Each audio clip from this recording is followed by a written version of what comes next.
Hello दोस्तों, good morning. स्वागत है एक बार फिर से आप सभी का एमजेटी एजुकेशन में। दोस्तों आज है 6 नवंबर और आज की वीडियो में हम लोग बात करने वाले हैं 6 नवंबर 2023 के मोस्ट इंपोर्टेंट करंट अफेयर के क्वेश्चंस के बारे में। तो चलिए शुरुआत करते हैं वीडियो से। हम लोग सबसे पहले कल का रिवीजन करेंगे हमेशा की तरह। तो कल हम लोगों ने क्या पढ़ा था कि प्रत्येक वर्ष विश्व सुनामी जागरूकता दिवस दोस्तों मनाया जाता है 5 नवंबर को।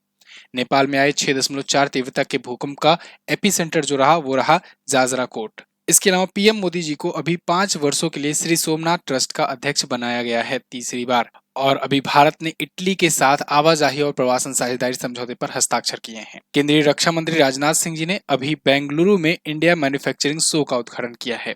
और चाइना के belt and road initiative model से बाहर हो गया है फिलीपींस। इसके अलावा दोस्तों गुजरात राज्य सरकार ने vibrant Gujarat international road show किया है दुबई में। हॉसर पेन का नया ब्रांड एम्बेसडर रणवीर कपूर को बनाया गया। और ज्यूरिक इंश्योरेंस ग्रुप ने कोटक जनरल इंश्योरेंस में 51% हिस्सेदारी एक्वायर करने की घोषणा की है। नवंबर 2023 में अभी केरल राज्य सरकार के द्वारा धार्मिक पर्यटन को बढ़ावा देने के लिए एक multi language micro site launch किया गया। ये तो थे दोस्तों टॉप 10 करंट अफेयर के क्वेश्चंस, ये कल की वीडियो से जिनका आपने किया क्विकली रिवीजन।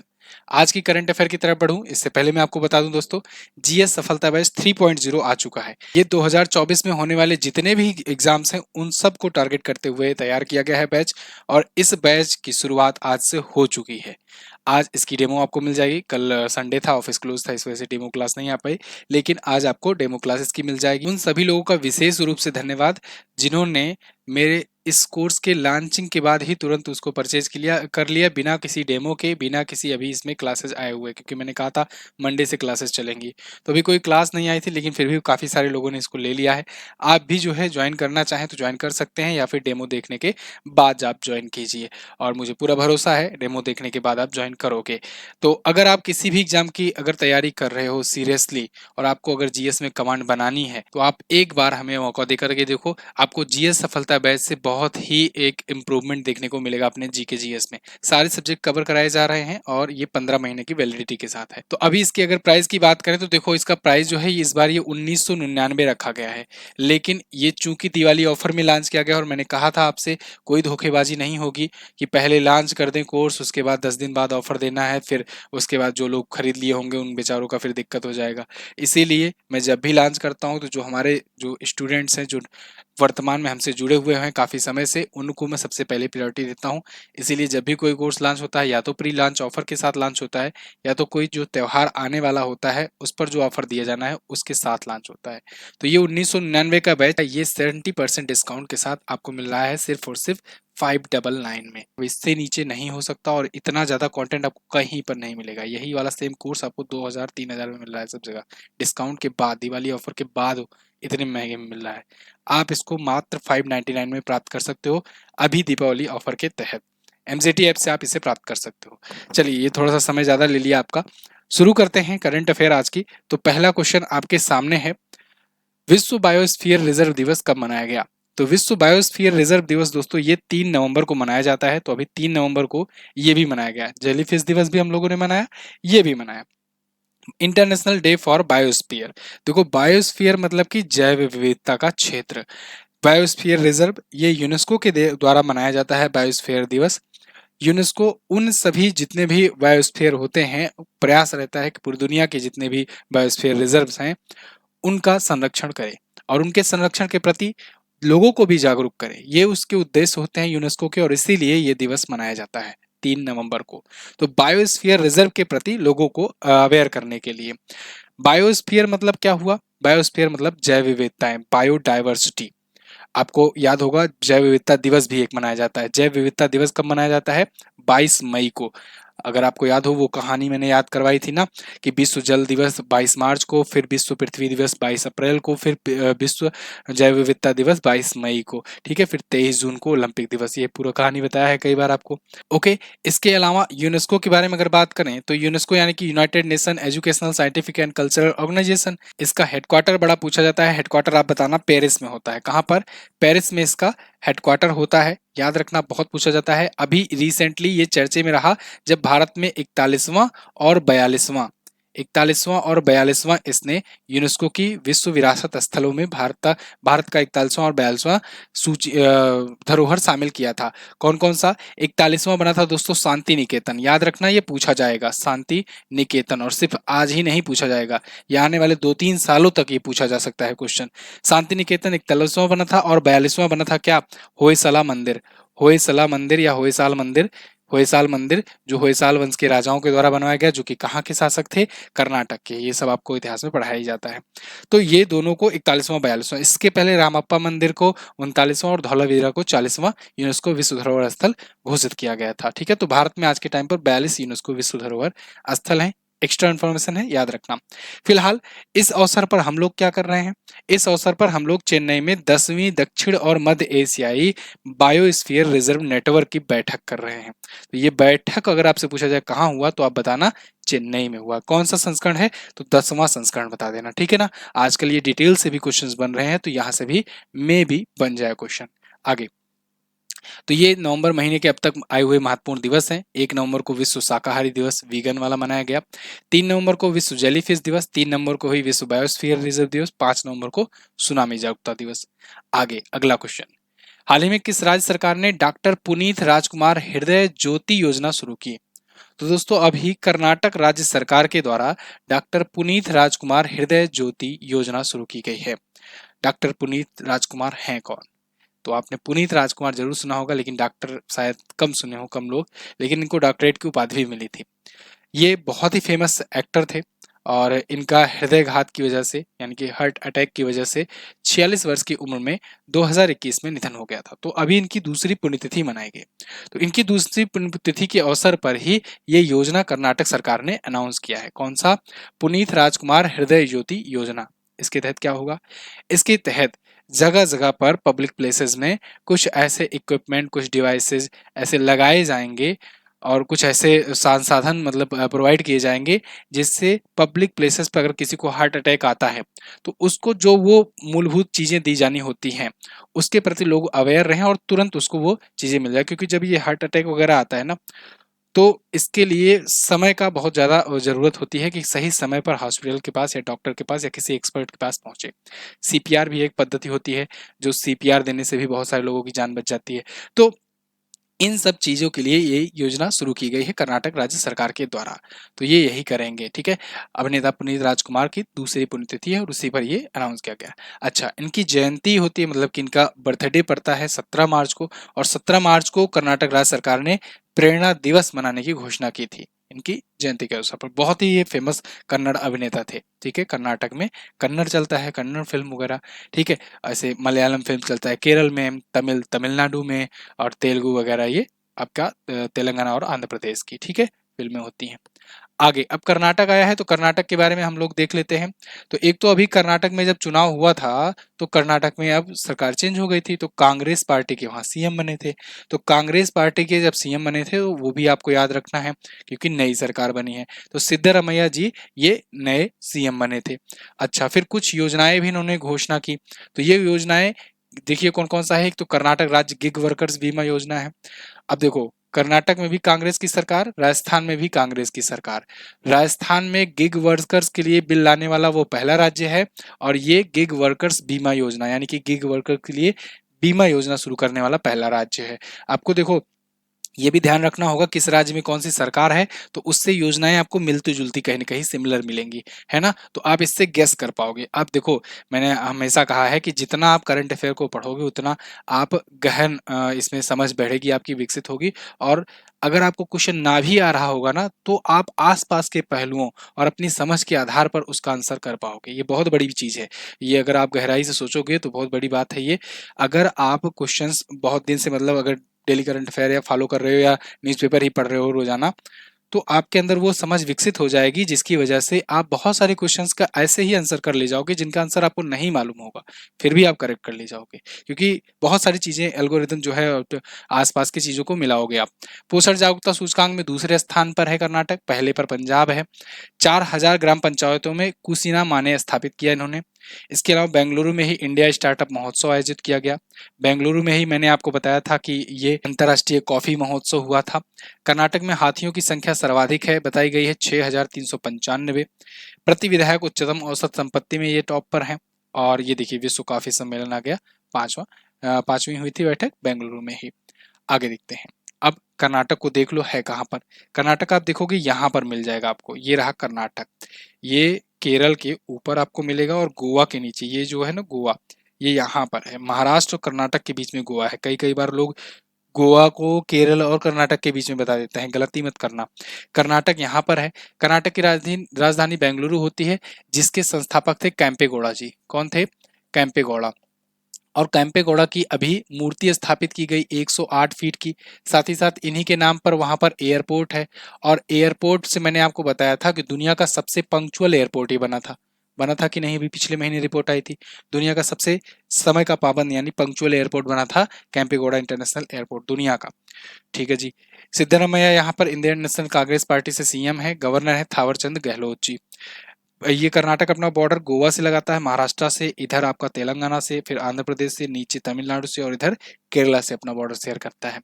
यहाँ पर अगर झीलों की बात करें तो कुक्कुरहल्ली झील है, पंपा सरोवर है, बेगूर झील है, बेलांदूर झील है। नेशनल पार्क में बांदीपुर नेशनल पार्क बहुत पूछा जाता है। बांदीपुर, मुदुमलाई, नागरहोल, बन्नेर घाट राष्ट्रीय उद्यान। कर्नाटक का यक्षगान बहुत ज्यादा फेमस है, ये भी इंपॉर्टेंट है, पूछा जाता है। ठीक है ना। 31 जिले हैं, 224 विधानसभा में सीटें, लोकसभा में 28 यहाँ से जाती हैं और 12 सीट जाती है राज्यसभा से। आगे बढ़ते हैं। किस केंद्रीय मंत्री ने ग्लोबल बायो इंडिया 2023 की वेबसाइट लॉन्च की? तो दोस्तों अभी हाल ही में केंद्रीय साइंस और टेक्नोलॉजी मिनिस्टर यानी कि विज्ञान और प्रौद्योगिकी के जो केंद्रीय मंत्री हैं डॉक्टर हर्षवर्धन जी, इन्होंने अभी ग्लोबल बायो इंडिया 2023 की अभी वेबसाइट लॉन्च की है। अभी पोर्टल लॉन्च किया गया है, जस्ट अगले महीने इसकी समिट होने वाली है। तो उस समिट की सारी डिटेल, सारी समझ लो एक प्रकार से प्रमोशन, ब्रांडिंग वगैरह सब इसी वेबसाइट के जरिए होगी। तो ग्लोबल बायो इंडिया समिट तो ये होने वाला है तो अगले महीने, ठीक है ना। लेकिन अभी से प्रमोशन शुरू हो गया और इसकी वेबसाइट वगैरह लॉन्च कर दी गई है। कुछ इस प्रकार से इसकी वेबसाइट है। और ये कब होगा? ये 4 से 6 दिसंबर के बीच होगा। कहाँ पर? प्रगति मैदान नई दिल्ली में होगा। ठीक है ना। तो अगले महीने ये आयोजन होगा नई दिल्ली में। और इसमें इसमें दुनिया भर से लोग आएंगे यहाँ पर अपने अपने रिप्रेजेंटेटिव्स के साथ। तो ये जैव प्रौद्योगिकी बायोटेक्नोलॉजी पर ये भी बेस्ड होगा। बायोटेक्नोलॉजी आजकल आप देख रहे हो, बहुत सारी चीजें सुन रहे हो, बायोटेक्नोलॉजिकल वारफेयर भी शुरू हो रहा है। अब कोरोना देखिए, कोरोना क्या पता किसी का अटैक ही हो, चाइना का, इस प्रकार सा बायोलॉजिकल वार ही है एक प्रकार का। मतलब कि बहुत सारी चीज आजकल सुनाई पड़ते हैं, बायोलॉजिकल वेपन भी बनाए जा रहे हैं, या बायोलॉजिकल टेक्नोलॉजी में कितना ज्यादा इंप्रूवमेंट देखने को मिल रहा है, क्या क्या चीजें नई आ रही हैं, वो सब पर इस पर चर्चा होगी। ठीक है। चलिए, तो केंद्रीय मंत्री हैं हर्षवर्धन जी, साइंस और टेक्नोलॉजी के। अच्छा, आयोजन और सम्मेलन और कहाँ कहाँ पर हुए हैं साल भर में, कैसे कैसे हुए हैं, इन पर मैंने आपको डिटेल एक सेशन किया हुआ है, आप जाकर के जरूर देखिएगा। रोजाना शाम को मंडे टू सैटरडे होती है क्लास 6 बजे। तो आप टॉपिक वाइज सीरीज में जरूर जुड़िए। आयोजन सम्मेलन हो चुका है, रक्षा प्रत्यक्षक सैन्य अभ्यास हो गया है। आज की जो क्लास होने वाली है वो महोत्सव मेले की होने वाली है। फिलहाल कुछ और जो सम्मेलन है उनको तो मैं यहाँ पर रिवाइज करा ही दे रहा हूँ, लेकिन ज़्यादा डिटेल में और पूरे साल भर का अगर रिवीजन करना है तो आप शाम वाली क्लास को जरूर देखिए, प्लेलिस्ट भी बनी है। चलिए, तो ग्लोबल मैरीटाइम इंडिया समिट अभी मुंबई में हुआ। ठीक है ना। ग्लोबल मैरीटाइम G20 संसदीय अध्यक्ष की ये शिखर सम्मेलन, संसदीय अध्यक्ष यानी कि पार्लियामेंट्री की, तो इसे P20 इसीलिए कहा गया। और ये कहाँ पर किया गया? नई दिल्ली की यशोभूमि में। हेवा का इंटरनेशनल होम टेक्सटाइल शिखर सम्मेलन वाराणसी में हुआ। हिंद प्रशांत सेना का प्रमुख सम्मेलन ये नई दिल्ली में हुआ।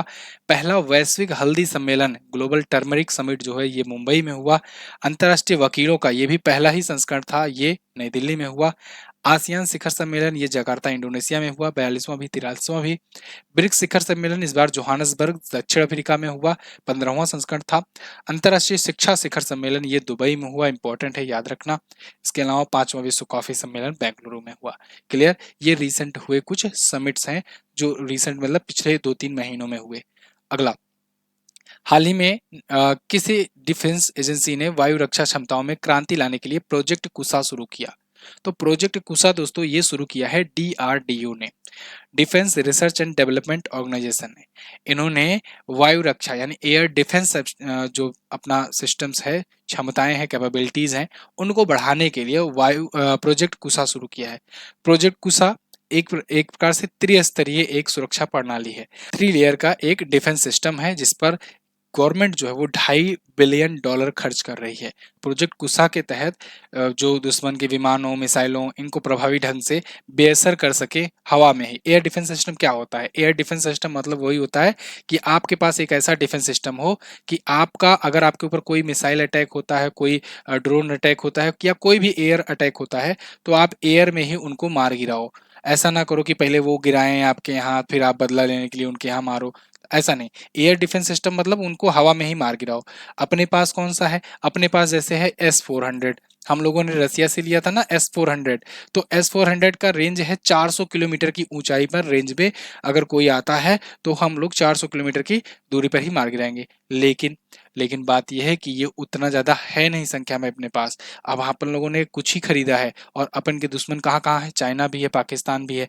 तो भाई उतना तो खरीद नहीं सकते, अभी महंगी है ये, ठीक है। और अब रसिया के पास उतना क्षमता है नहीं कि वो बेचे, वो खुद ही पहले अपना बढ़ा ले। और इधर इजराइल के पास आयरन डोम था तो वो भी अब बिजी हो गया है, इजराइल भी। तो हम लोग ले किससे? फिर DRDO ने कहा कोई दिक्कत नहीं, हम लोग खुद ही बनाएंगे अपना, हम लोग खुद ही बनाएंगे अपना, बस सरकार से कहो पैसा खर्च करे। तो सरकार ने कहा चलो ठीक है, हम $2.5 बिलियन खर्च कर देते हैं और तुम लोग खुद ही बनाओ। तो प्रोजेक्ट कुशा शुरू कर दिया गया है जिससे हम लोग अपनी एयर डिफेंस सिस्टम को मजबूत करेंगे, क्योंकि ना तो हम आयरन डोम ले सकते हैं अभी इजराइल का, और ना ही हम लोग S-400 लेंगे।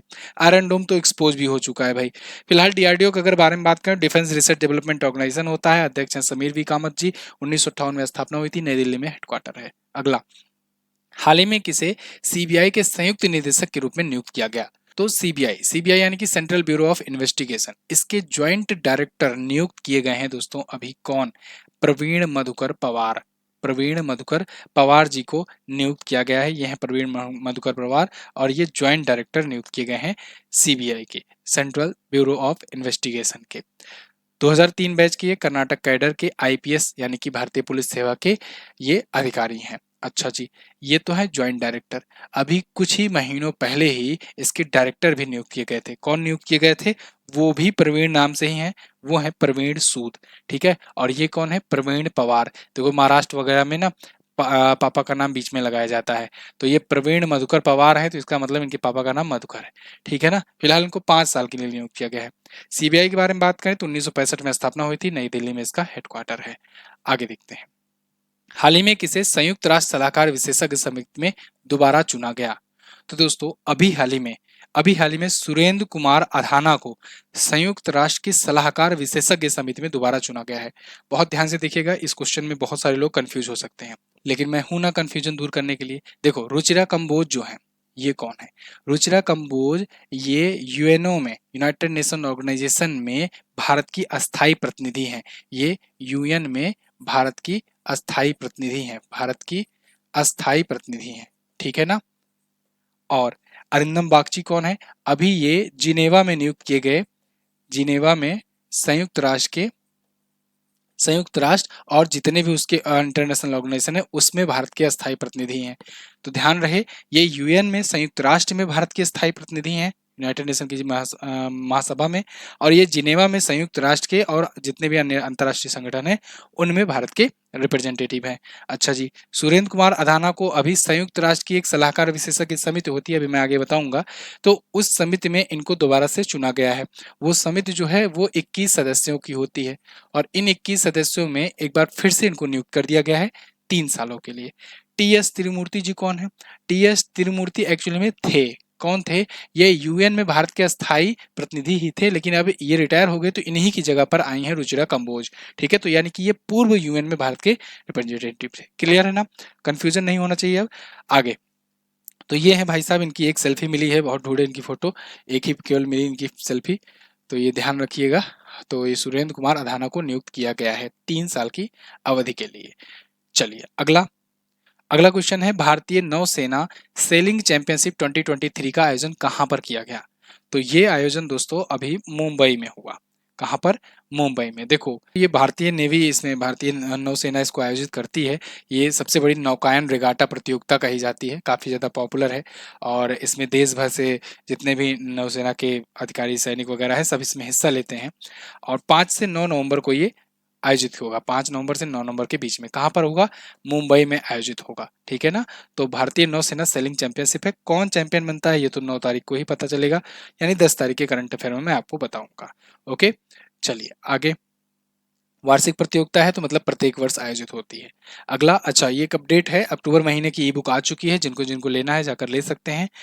ध्यान रहे, ई बुक के लिए 50% का डिस्काउंट दिया जा रहा है और कोर्स के लिए आपको 70% मिलेगा। और ये ऑफर दिवाली तक चलने वाला है आपका, मतलब कि ई बुक पर आपको दिवाली तक जो ऑफर रहेगा वो 50% का ही रहेगा और कोर्सेज पर आपको 70% का ही डिस्काउंट मिलेगा। तो आज से ऑफर्स स्टार्ट हो गए हैं, तो आप फायदा उठाइए उसका। ठीक है, और अपनी पढ़ाई को जारी रखिए। जमानत पर रिहा किए गए आतंक के आरोपितों के पैर में जीपीएस ट्रैकर लगाने वाली देश की पहली पुलिस कौन बनी है? तो ये बहुत इंपॉर्टेंट क्वेश्चन है दोस्तों। जमानत पर रिहा किए गए आतंक के आरोपित जो हैं, जो गिरफ्तार हुए थे, उन पर आतंक के रिलेटेड आरोप लगे हुए थे, तो उनको जब छोड़ा जा रहा है तो उनको जीपीएस ट्रैकर लगा दिया जा रहा है पैर में। और ऐसा करने वाली पहली पुलिस बन गई है जम्मू एंड कश्मीर की पुलिस। जम्मू एंड कश्मीर की पुलिस कुछ इस प्रकार से ट्रैकर लगा रही है और ये पहला आतंकवादी बना है। आतंकवादी नहीं कहेंगे, आतंकवादी का आरोपित है क्योंकि ये छोड़ दिया गया है, लेकिन शक तो है भाई इसके ऊपर कि कुछ गतिविधियों में लिप्त पाया गया था। तो इस पर जीपीएस ट्रैकर लगाया गया है कि ये जहां जहां जाएगा, जो जो मूवमेंट होगा, वो पुलिस जो है वो अपने हेडक्वार्टर से ही कंट्रोल करे, कंट्रोल रूम से ही वो लोकेट करेगी। तो फिलहाल ये जीपीएस एंकलेट सिस्टम है जो जम्मू कश्मीर पुलिस ने भारत में पहली बार यूज किया। क्या ये दुनिया में भारत पहला देश बना? नहीं। दुनिया में अगर आपको याद हो तो मैंने पिछले साल के करंट अफेयर में बताया था कि ब्रिटेन बना था पहला देश जो आरोपितों को या कहें कि अपराधियों को जीपीएस ट्रैकर लगाता था। रिहा हुए अपराधियों को जीपीएस ट्रैकर लगाने वाला पहला देश ब्रिटेन है। याद रखना, पिछले साल ये क्वेश्चन मैंने कराया हुआ था। ये जो व्यक्ति है, भारत में जो पहला जीपीएस ट्रैकर जिसके लगाया गया है, उसके हिजबुल मुजाहिदीन से जुड़े ऑपरेटिव्स होने का शक है। और इसका नाम क्या है? गुलाम मोहम्मद भट्ट। तो गुलाम मोहम्मद भट्ट को पहनाया गया है। 2007 के टेरर फंडिंग केस में ये आरोपी है, तो इसको छोड़ा गया है। अब इससे देखो कुछ फायदे हैं। एक तो उसके ट्रैकर लगा है तो वो कभी भी कोई भी गतिविधि करता है, कहाँ जाता है, कैसे जाता है, उसका फ्रिक्वेंसी क्या है किसी एक जगह पर जाने का, तो उससे जो अपनी इंटेलिजेंस एजेंसियां हैं वो सतर्क हो जाएंगी, काफ़ी कुछ जानने में मौका मिलेगा। हालांकि उनको भले से पता रहे कि भाई हमारे ट्रैकर लगा है और फिर हम जहाँ जहाँ जाएंगे सब देख रहा है, लेकिन फिर भी जो मनोवैज्ञानिक रूप से जो बिल्कुल सशक्त होते हैं वो कहीं न कहीं आइडिया लगा लेते हैं कि आप कुछ भी कर रहे हो तो उसके पीछे क्या तर्क हो सकता है। दूसरा फ़ायदा ये कि जो जेलों में भीड़ बढ़ जाती है ना, वो भीड़ कम हो पाएगी। एक ट्रैकर लगा के छोड़ दो, फालतू में यहाँ पे उनको फ्री में मुफ्त का खाना-पीना देने का क्या ज़रूरत है ना? तो जेल में भीड़ कम होगी, तो इसीलिए तो बहुत सारी कंट्रीज़ आजकल यूज़ कर रही हैं, अमेरिका और ये ब्रिटेन, ऑस्ट्रेलिया वगैरह, अब तो बहुत सारे देश शुरू कर दिए हैं इसको। ठीक है? चलिए आगे।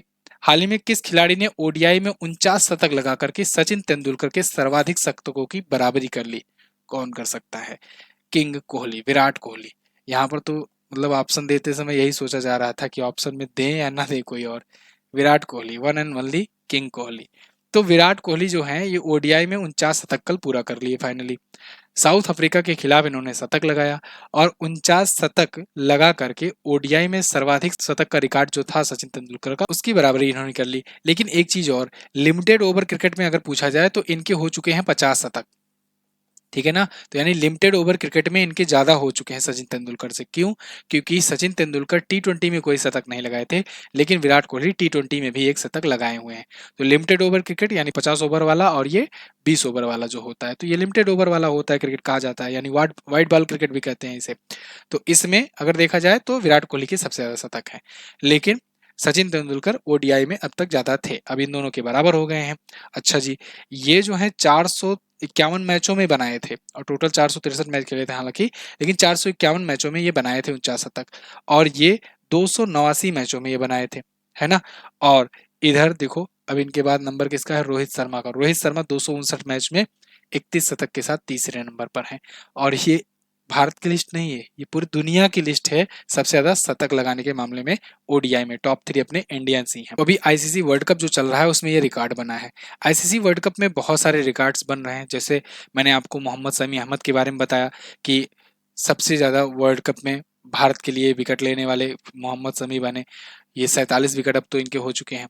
इसके अलावा मैंने आपको बताया था शुभमन गिल ने अभी अपना ओडीआई में सबसे फास्टेस्ट 2000 रन बनाया, तो ये भी एक रिकॉर्ड बना। वर्ल्ड कप में अगर बात करें सबसे ज्यादा छक्के लगाने का रिकॉर्ड, तो ये रोहित शर्मा के नाम है। वर्ल्ड कप में सबसे ज्यादा शतक लगाने का रिकॉर्ड भी अभी 7 शतकों के साथ रोहित शर्मा के नाम है। आगे बढ़ते हैं। किस नागरिक सम्मान से सम्मानित प्रख्यात लेखिका, संगीतज्ञ और गायिका लीला ओमचेरी का निधन हो गया? तो लीला ओमचेरी दोस्तों ये पद्मश्री से सम्मानित थी। इनको 2008 में, कब? 2008 में भारत के चौथे नागरिक सम्मान पद्मश्री से सम्मानित किया गया था। ये थी लीला ओमचेरी। तो इनका निधन हो गया है। ये कर्नाटक, हिंदुस्तानी, सोपानम और लोक संगीत में काफी पारंगत थी, काफी फेमस गायिका भी थी, संगीतज्ञ थी, इसके अलावा ये लेखिका भी थी। तो इनका अभी 94 वर्ष की उम्र में निधन हो गया है। अच्छा, इनके जो पति हैं, हस्बैंड हैं, जिनके साथ ये फोटो खिंचाई हुई है, ये भी एक बहुत ही फेमस नाटककार थे। ओम चेरी एनम पिल्लई नाम है इनका। तो ये तो अभी हैं, लेकिन इनका निधन हो गया है। 2008 में ये पद्मश्री से सम्मानित थी। क्लियर है? तो ये तो थे दोस्तों टॉप 10 करंट अफेयर के क्वेश्चंस। आई होप आपको वीडियो पसंद आई होगी। अगर वीडियो पसंद आई है तो इसे लाइक कीजिएगा, शेयर कीजिएगा। और हाँ, जीएस सफलता 3.0 जिनको जिनको एडमिशन लेना है वो लोग जाकर के एमजेटी ऐप पर एडमिशन ले सकते हैं। अगर कोई डाउट है आपका, तो वहीं एमजेटी ऐप पर आपको जगह जगह व्हाट्सएप का आइकॉन मिलेगा, उस पर टच कीजिए और सीधे जाकर के बात कीजिए। पूछिए कि कोर्स कैसे आएगा, कब इसकी क्लासेज होंगी, क्या क्या फीचर्स रहेंगे, सारी चीज़ बताई जाएगी। वैसे तो आज दिन में जो डेमो क्लास होगी उसमें सब कुछ बता दिया जाएगा इसके बारे में डिटेल्स, और एक वीडियो भी बनाकर मैं छोड़ दूंगा वहाँ पर, जिससे बाकी लोग देख सके, समझ सकें। और जैसा कि मैंने आपको बताया, ये 70% डिस्काउंट के साथ आपको मिल रहा है सिर्फ और सिर्फ 599 में। तो व्हाट्सएप चैनल भी ज्वाइन कीजिए, टेलीग्राम ग्रुप पर भी पीडीएफ वगैरह भेजी जाती है, उसको भी ज्वाइन कीजिए। कल मैंने क्वेश्चन पूछा था आपसे, केरल श्री पुरस्कार से सम्मानित किसे किया गया था? तो अभी हाल ही में केरल श्री सम्मान से पुनालुर सोमराजन जी को सम्मानित किया गया। वैसे केरल श्री से टोटल 5 व्यक्तियों को सम्मानित किया गया था, और इस पर मैंने आपको बताया था पिछली वीडियो में। एग्रो एक्सपोर्ट के मामले में ग्लोबली भारत की स्थिति क्या है? भारत है 7वें स्थान पर। आज आपको क्या बताना है?